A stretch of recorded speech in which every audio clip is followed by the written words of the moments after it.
यह जो 75वां साल है, क्या यह जश्न मनाने का मौका है? क्या यह उत्सव मनाने का मौका है? क्या यह बधाइयों का मौका है? क्या यह उपलब्धियों का बखान करने का मौका है? या यह एक तरह की मातम की घड़ी है, दुख मनाने की, शोक मनाने की, और एक तरह से आत्मचिंतन करने की या आत्म परीक्षा करने की? एक मुल्क जो 75 साल का हो गया, 75 साल के होने के बाद वह मुल्क इतना असुरक्षित कैसे महसूस कर रहा है, और स्वयं अपने भीतर कि उसमें उसकी सरकार हर किसी को राष्ट्रवाद का इंजेक्शन देना चाहती है। वह इस देश के नागरिकों पर इतना कम भरोसा, यह कि जैसे इस देश के लोग इसके पहले राष्ट्रवादी थे ही नहीं और अब उन्हें राष्ट्रवाद का पाठ पढ़ाया जाना है, और इस वजह से तरह तरह की तरकीबें की जाएंगी। वह चाहे हर घर तिरंगा हो, जिसमें आप हर घर पर तिरंगा लगाने के अभियान के नाम पर एक तरह का जबरन आरोप कर रहे हैं राष्ट्रवाद का। आपने एक खबर देखी होगी, संभवतः उत्तराखंड की खबर है, जिसमें वहां के एक मंत्री ने आदेश दिया है कि उन घरों की तस्वीरें ली जाएं जिन घरों पर तिरंगा नहीं है। क्या करेंगे आप वो तस्वीरें लेकर? आपने हरियाणा की खबर सुनी होगी, जहां राशन डिपो पर राशन खरीदने के लिए जब लोग गए लेने के लिए, तो उनसे कहा गया अगर आप 20 रुपए का तिरंगा नहीं खरीदेंगे तो आपको राशन नहीं मिलेगा। यह एक तरह का जबरिया राष्ट्रवाद या जबरन राष्ट्रवाद है। यह जिस चीज पर सबसे पहले हमला करता है वह हमारी आजादी है। आज तक हिंदुस्तान में किसी को अपने राष्ट्रवाद का प्रमाण पत्र नहीं देना पड़ा है। हम सब स्वाभाविक रूप से भारतीय हैं। हम अपने हाथ में तिरंगा लें या ना लें, हम राष्ट्रगान गाएं या ना गाएं, किसी को इसका हक नहीं मिलता कि वह हम पर एक आदेश आरोपित करे। सरकार को इसका हक तो बिल्कुल ही नहीं मिलता। और आपने 8 साल पहले से देखा होगा कि किस प्रकार जो लोग आजादी का नारा लगाते हैं उनको बदनाम करने की कोशिश की गई। पूछा गया, ये आजादी का नारा क्यों लगा रहे हैं? ये आजादी का नारा लगा रहे हैं, इसका मतलब ये राष्ट्र विरोधी हैं। हम क्या चाहते? आजादी। ये नारा दरअसल पहले नारीवादियों ने लगाया था। नारीवादियों से यह नारा बाहर फैला। यह पूछा जा सकता है, जब भारत आजाद हो गया या पाकिस्तान आजाद हो गया, यह नारा दरअसल पाकिस्तान के नारीवादियों से होकर भारत तक पहुंचा। फिर औरतें आजादी का नारा क्यों लगा रही? फिर अनुसूचित जाति जनजाति के लोग आजादी का नारा क्यों लगा रहे हैं? और अगर आप यह प्रश्न करेंगे तो भीमराव अंबेडकर ने जो गांधी को कहा था उस बात को भी याद कर लीजिए। भीमराव अंबेडकर ने गांधी से कहा था, आप देश की बात करते हैं। अंग्रेजी में उन्होंने कहा, but Gandhi ji, I have no homeland, we have no homeland. इस देश पर हमारा स्वामित्व क्या है, यह प्रश्न है। इसलिए 1947 के बाद आजादी का संघर्ष समाप्त हो गया हो, ऐसा नहीं है। वह आजादी का संघर्ष कैसे चल रहा है और कैसे रुका हुआ है। हम और आप तो फिर भी यहां मिल लिए और बात कर रहे हैं। गुजरात से सैकड़ों हजारों दलित एक यात्रा करते हुए दिल्ली आ रहे थे। उन्होंने एक विशालकाय सिक्का बनाया था और वे सिक्का देने जा रहे थे राष्ट्रपति को। आदिवासी राष्ट्रपति हैं, इसका बहुत गुणगान किया जा रहा है। दलित आ रहे थे एक आदिवासी राष्ट्रपति को सिक्का भेंट करने, वे हमला करने नहीं आ रहे थे। क्यों आ रहे थे? क्योंकि दलितों की जो वास्तविक स्थिति है इसकी तरफ ध्यान खींचा जा सके। क्या हुआ? हरियाणा के पास उनको रोक दिया गया, दिल्ली में वे दाखिल नहीं हो पाए। यह आजादी है। आपने एक और चीज सुनी होगी जो आपकी उम्र के करीब के लोगों से जुड़ी हुई है। कितने लोग थे? शायद 1 दर्जन या 2 दर्जन, जो नागपुर से पैदल मार्च करते हुए आ रहे थे। वे लोग जो अलग अलग परीक्षाओं के अभ्यर्थी थे, वे अपनी मांग लेकर, तिरंगा झंडा लेकर, आजकल बिना तिरंगा लिए आप अपनी मांग नहीं कर सकते, है ना।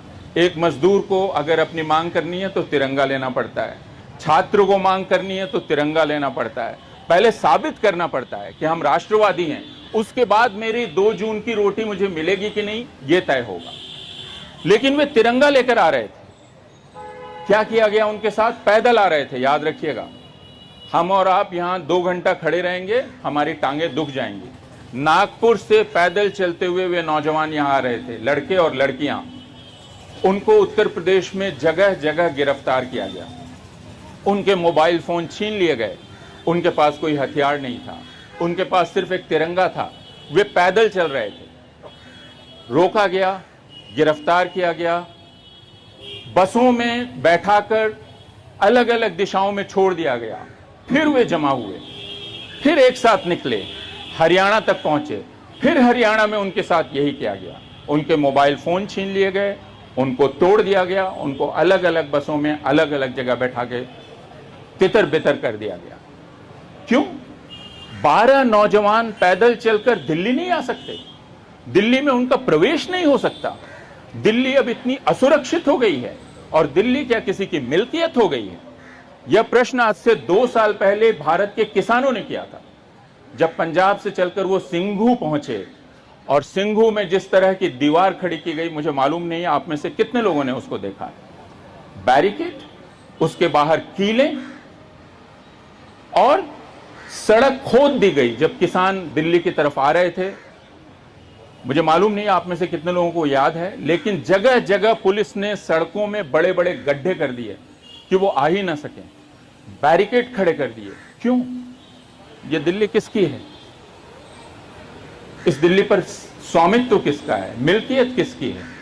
अगर हम इस देश में अपनी बात नहीं कह सकते, अगर हम इस देश में अपनी व्यथा भी नहीं बोल सकते, अगर मुझे अपने देश की राजधानी में प्रवेश नहीं करने दिया जाएगा, तो क्या मुझे यह देश अपना लगेगा?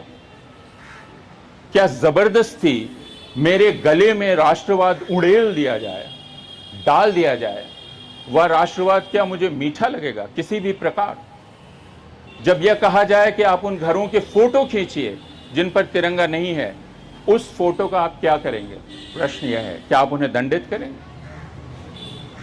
इसलिए आज का सबसे बड़ा सवाल आजादी के 75वें साल में आजादी का है। आजादी जो इंसान का सबसे कीमती मूल्य है, सबसे कीमती भावना है। प्रोफेसर नीरा चंदोक जो राजनीति शास्त्री हैं, कुछ दिन पहले अपने एक व्याख्यान में कह रही थी, और मुझे वो रूपक बहुत सुंदर लगा। उन्होंने कहा कि आप किसी बच्चे को दुलार करने के लिए जब अपनी गोद में लेते हैं तो वह आजाद होना चाहता है, वह आपकी गोद की कैद से भी आजाद होना चाहता है। यानी आजादी एक ऐसी चीज है जिसको सिखाना नहीं पड़ता है। हम आजादी चाहते हैं क्योंकि हम हैं, और हमारे होने का मतलब हमारा आजाद होना है, किसी से नियंत्रित होना नहीं। कोई ये कहे कि मैं चूंकि तुमको दुलार करता हूं इसलिए मैं जो कहूं वो मानो। कोई माँ बाप अपने बच्चे को कहे कि चूंकि मैं आपको दुलार करता हूं इसलिए मैं आपके जीवन का सारा निर्णय लूंगा। यह अधिकार माँ बाप को नहीं है, यह अधिकार अध्यापक को नहीं है, यह अधिकार किसी संस्थान को नहीं है। वह आजादी 75वें साल में एक सबसे बड़ा सवाल बन के हमारे सामने खड़ी है। क्या हम उस आजादी को हासिल कर सकते हैं? क्या हम अपनी आवाज वापस हासिल कर सकते हैं? क्या समाज के वे तबके, हसदेव अरण्य में चल रहा आदिवासियों का संघर्ष, क्या हम उस संघर्ष के साथ खड़े हो सकते हैं? नागपुर से जो पैदल चल के आ रहे हैं, क्या हम अपना हाथ बढ़ाकर उनसे हाथ मिला सकते हैं? क्या वे जो दलित जो हरियाणा की सीमा पर शायद अभी भी बैठे हुए हैं, क्या हम जाकर उनसे मिल सकते हैं? या वे सफाई कर्मचारी जो बार बार सीवर में उतरते हैं और बार बार जिनकी जान देती है, जो अभी पूरे भारत में घूम रहे हैं यह बतलाने के लिए, क्या हम उनके साथ खड़े हो सकते हैं? और जो बात शुरू में कही गई, वह हिंदुस्तान का अभी का बुनियादी सवाल है कि क्या हिंदुस्तान में मुसलमान इज्जत के साथ सर उठाकर बराबरी के अधिकार के साथ आपके बगल में खड़ा रह सकता है? क्या उसको इत्मीनान का अनुभव होगा? क्या हमें फैजान की वो तस्वीर याद है जो आज से 2.5 साल पहले की तस्वीर है, जिसमें दिल्ली पुलिस के लोग फैजान और उसके साथियों को ठोकर मारकर जनगण मन गाने के लिए बाध्य कर रहे थे। अगर जनगण मन इस तरह से किसी से गवाया जाए, जिसमें उसको ठोकर मारी जाए, उस पर लाठी बरसाई जाए और उसे कहा जाए तुम राष्ट्रगान गाओ, राष्ट्रगान गाकर दिखाओ, क्या वह राष्ट्रगान हमें अपना राष्ट्रगान लगेगा? ये सारे प्रश्न हैं जो हमें करने हैं। आजादी और आजादी का एहसास किनको है और किनको नहीं है, कौन बोल सकता है और कौन नहीं बोल सकता है। क्यों मोहम्मद जुबैर को सिर्फ यह बोलने पर ये हैं धर्मगुरु जो नफरत का प्रचार कर रहे हैं, क्यों सिर्फ यह कहने पर मोहम्मद जुबैर को तकरीबन 3 हफ्ते की जेल में रहना पड़ा? क्यों उस आजादी का कोई मोल नहीं था मोहम्मद जुबैर की? जो मैंने कहा पहला मूल्य है।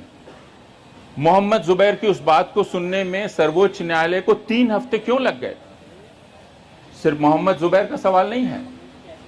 आज 12 तारीख है, कल 11 अगस्त थी, उमर खालिद का जन्मदिन। कल 13 तारीख है, 13 सितंबर 2020 को उमर खालिद को गिरफ्तार किया गया था। क्यों गिरफ्तार किया गया था? क्यों खालिद सैफी को गिरफ्तार किया गया? क्यों दिल्ली विश्वविद्यालय में उर्दू की छात्र रही गुलफिशा को गिरफ्तार किया गया? क्यों सफूरा को गिरफ्तार किया गया? क्यों मीरान हैदर को गिरफ्तार किया गया? ये सवाल हमें करने पड़ेंगे। क्यों उन्हें गिरफ्तार किया गया? क्या इसलिए कि वे नागरिकता के कानून में जो संशोधन हुआ उसका विरोध कर रहे थे? और क्या नागरिकता के कानून के संशोधन का विरोध करने का हमें अधिकार नहीं है? क्या हम उसका विरोध नहीं कर सकते?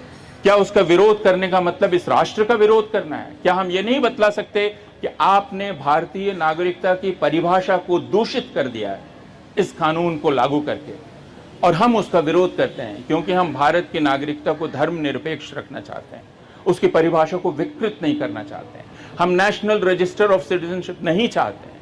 आप असम जाइए, आप में से जो लोग असम को नहीं जानते हैं वे असम जाएं, असम में लोगों से मिलें और उनसे पूछें कि एनआरसी में अपना नाम दाखिल कराने के लिए उनको क्या क्या तबाहियां झेलनी पड़ी हैं।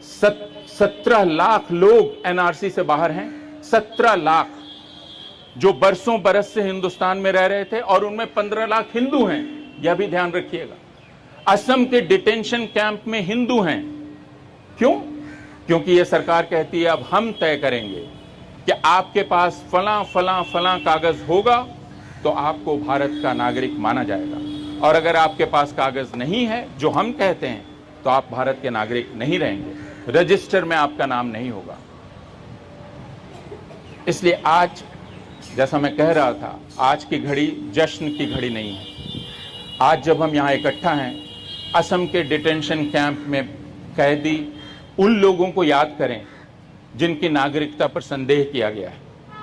उमर खालिद को याद करें, गुलफिशा को याद करें, मीरान हैदर और बाकी तमाम लोगों को याद करें, खालिद सैफी को जो आज़ाद नहीं है। उन सारे मुसलमानों को याद करें जिन्हें कभी भी मारा जा सकता है और मारा गया है, गाय के नाम पर, बीफ के नाम पर, धर्म परिवर्तन के नाम पर, भारत के अलग अलग हिस्सों में। उन सबको याद कीजिए। जुनैद को याद कीजिए, 15 साल का जुनैद, जो ईद में सामान की खरीदारी करके ईद की पहली शाम को अपने घर लौट रहा था और ट्रेन में जिसे चाकुओं से गोद कर मार दिया गया। क्यों? क्योंकि उसका नाम जुनैद था, और जिसने उसकी हत्या की वो आज़ाद है और वह आज भी पंचायतें कर रहा है। यह ध्यान रखिए, जिसने जुनैद की हत्या की वो आज़ाद है। जो इन हत्याओं में शामिल हैं, जो घृणा प्रचार में शामिल हैं, वे आज़ाद हैं, वे सभाएं कर रहे हैं, वे मुसलमानों के जनसंहार का आह्वान कर रहे हैं। इस समय हम सब लोगों को, जो ज़्यादातर छात्र और अध्यापक हैं, हमें अपने कर्तव्य तय करने हैं। वो कर्तव्य क्या होंगे? क्योंकि हमें कुछ सुविधाएं हैं, वो सुविधा इस देश के ज़्यादातर लोगों को नहीं है। जैसा मैंने कहा, हमें सुविधा आज़ादी की है। उस आज़ादी का इस्तेमाल जो सुविधा हमें है, हम बाकी आज़ादी को सुनिश्चित करने के लिए कर सकते हैं कि नहीं, यह हमें तय करना है।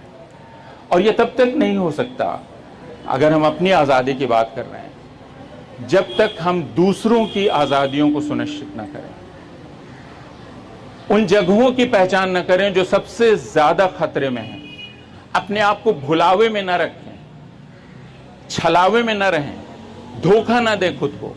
दूसरों को धोखा दिया जा सकता है, खुद को नहीं।